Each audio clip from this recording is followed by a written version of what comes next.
Hi, I'm Josanne Wright Callender, the author of the Happy Little Garbage Truck picture book and educational program. And these books are available on Amazon, or you can look at the website, which is now up and running. I have been doing a series of talks on self esteem, which is one of the skills that my educational materials focuses on, because self esteem, feeling good about oneself, is a foundation to anything a child is going to learn.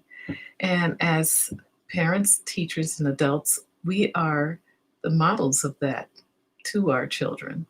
And what we've been looking at in the last couple of weeks is positive affirmations and how we can turn a situation around in our own lives and environment by focusing on these positive affirmations, because we've learned that as we create more and more of a positive mindset within ourselves, we create the nucleotides that connect with receptors on our cells, which connect with the positive receptors on our cells. And then those cells duplicate themselves as they split, divide, and create more cells of the same.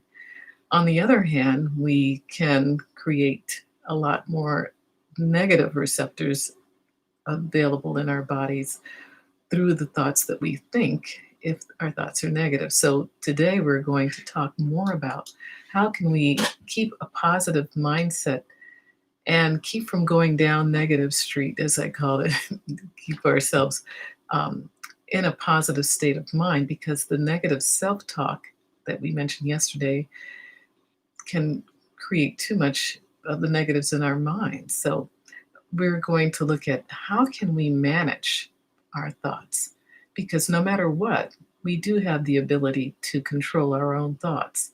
And it may not seem like it, it's a lot of work, but it is possible. And the benefits, as we've seen, are just tremendous.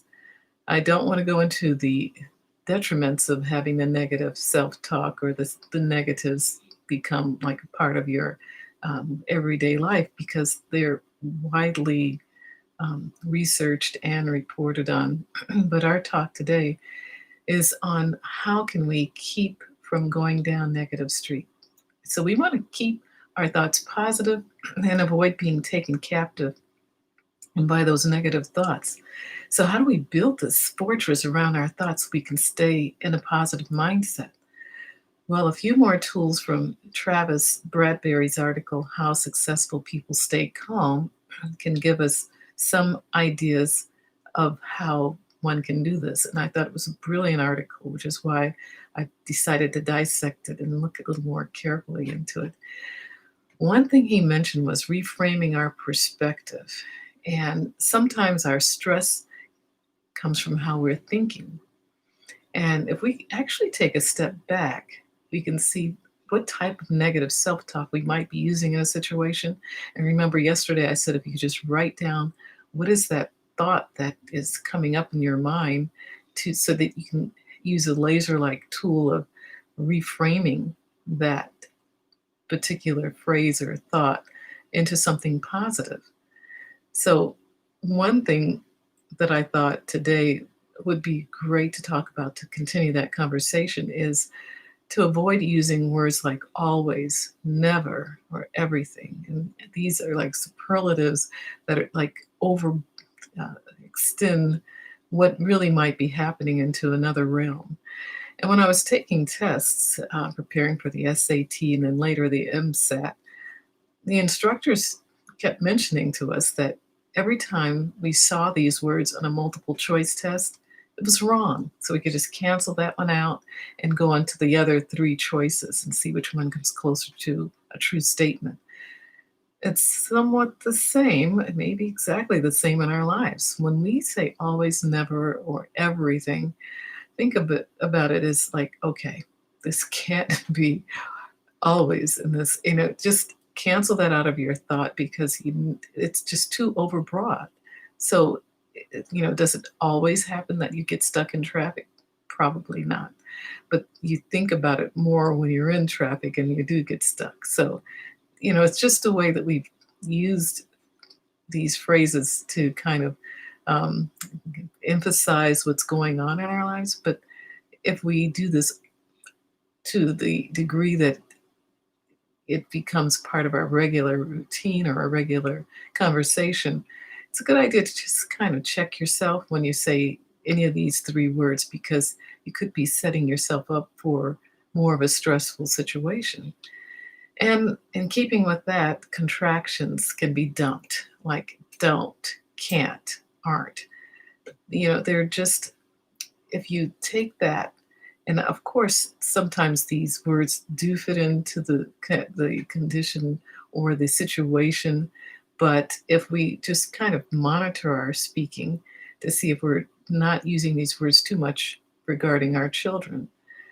And believe me, I remember growing up, I had a tutor that kept saying, "Oh, you can't get this," and it's like, maybe that filter went up, and I didn't want to get that because it was just, like, okay, you don't believe in me, maybe I can't. But later on, I learned that, oh, this is just one thing that I have to work on to break through. And it leads me to number three: look for solutions. One of those things, the filters that went up was on math. And I just felt, no, maybe I can't get, this, can't understand it. And my solution was when I got into the position where I could take a community college class, algebra was my hardest subject. I took this class because I said, I pretty much an A student. Why should this be any different? I think I could understand this too if I just applied myself. So I went back on my own time, my own dime, and I took the algebra class and got an A in it. And I realized that it was probably the instructors that didn't really break down the teaching to me in a way that I could understand it, which is why my motto for my educational program is every child can learn when learning is fun.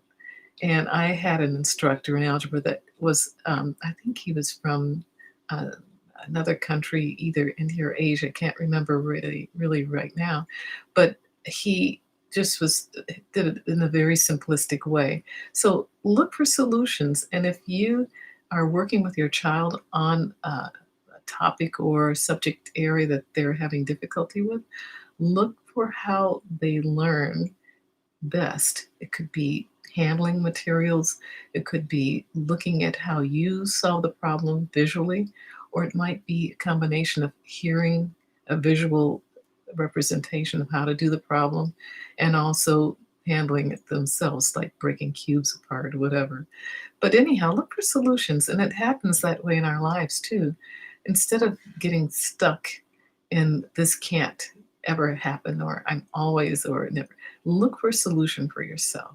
Back away from the problem, look at it with a worldview, and fourth, keep a heart of love or an attitude of gratitude. Saying, so great that I get the chance to solve this problem. This is going to give me some experience that I haven't had before.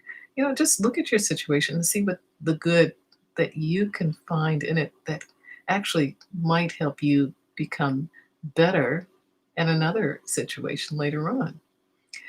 So, those are some of my suggestions. And tomorrow we're going to take a look at breathing our way through stressors. So, I hope this was helpful. And I'll see you tomorrow.